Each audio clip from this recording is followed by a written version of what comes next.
igama lami kungelisha ngo-Elias ngowabuthilisi. Bengumnumzane Sakhamuzi, kodwa ngisebenza phansi kweNgonyama. Ngenkolo ngingaphansi kwenkolo yobuNazaretha, ngaphansi kwenkosi uNyazi Lwezulu. La isigodlo senkosi sesilo la kwaNobamba la dabuka khona onke amakhosi adabuka la kulesi sigodlo. Noma elewe kwaNongoma kodwa adabuka la onke phala. Lapha nje kunamadlinza awu-8 amakhosi ala.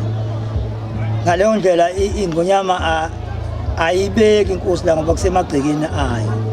Iyayibeka ozoyibhekela njengoba isiqoke mina ukuthi angibhekele ingalo zayo lezi ezilapha kwaNobamba okulusuthu. Lokhu wajabula umhlaba akazibebika inkosi futhi uyobhubha ngazibebika inkosi. Ngoba ibhekele iNgonyama lapha ethi iyenabela khona. Siyasebenza ke umsebenzi wesilo njengoba sibheke inkalo zesilo sisize abafuna usizo nabahlwempu nabahluphekile siyobakhulekela eminyangweni sibangqongqozele eminyangweni basizakale abanayo sibaxazulule ngokuthula. Ilowo umsebenzi wethu esithunywe iNgonyama. Ngifisa ukubheka la siyazi la ukuthi kwaNobamba kwakhona ingushungushu ezike zathi nje kuba khona ke phambili mhlambe nje kuba ungangenze lakhe sekukhethile ukuthi uyacela ukuthi bo wena oyiso ombhekelayo mhlambe mawubheka ngokwakho lapha ngeke mhlambe efuna ukuphazamisa yazi abantu mhlambe bephazamisa kodwa mawubheka ngokwesimo mawubuka kunjani. Hey omdala indlulamithi yamakhosi bese kuxovene kakhulu. Ngibona mina iqazulile indawo yayo ngeqiniso. Inondunankulu wesilo uShenge futhi obengqongqosho oqala ukufika kulelizwe. Kade ebekhona uhulumeni nabo bandlululo nabentando yeningi akekho ngqongqosho okwafika la kulesimo nje esila kwaNobamba ngoba indawo yeNgonyama enhle kodwa abantu bayayiphendula ibe yimbi ngokubulala abanye abantu. Balibale ukuthi uma ubulala umuntu oqokwe iNgonyama ubulala iNgonyama uqobo. Nawe uyayiqalekisa nje uthatha isikalo obulala umuntu obhekela iNgonyama ubulala yona.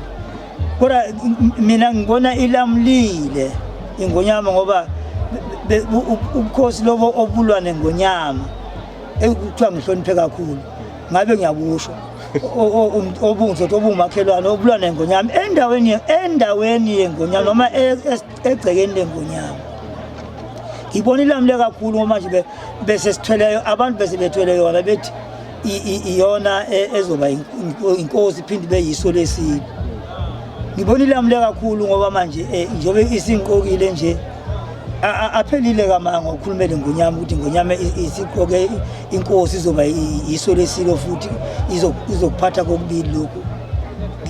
Ngolwazi lwami leqiniso akazibebiki inkosi la kwaNobamba futhi ngeke ibe khona ngoba igceke leNgonyama lele esikulona.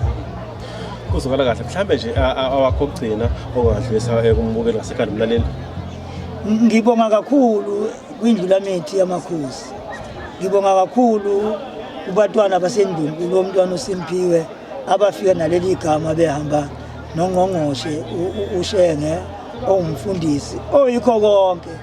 Ngoba ma usebenzele iNgonyama ngeqiniso ubamuka awuthandeki. Ngisiceleleke esizweni sonke nalabo bebephikisa ngisivulile izandla ngoba okweNgonyama abeNgonyama nabo ababuye sisebenze sibe munye sakho uNobamba ngokuthula nangeqiniso njengoba iNgonyama isithumile. Kuzokala kahle sibonga kakhulu ngesikhathi sakho nje wasepasana.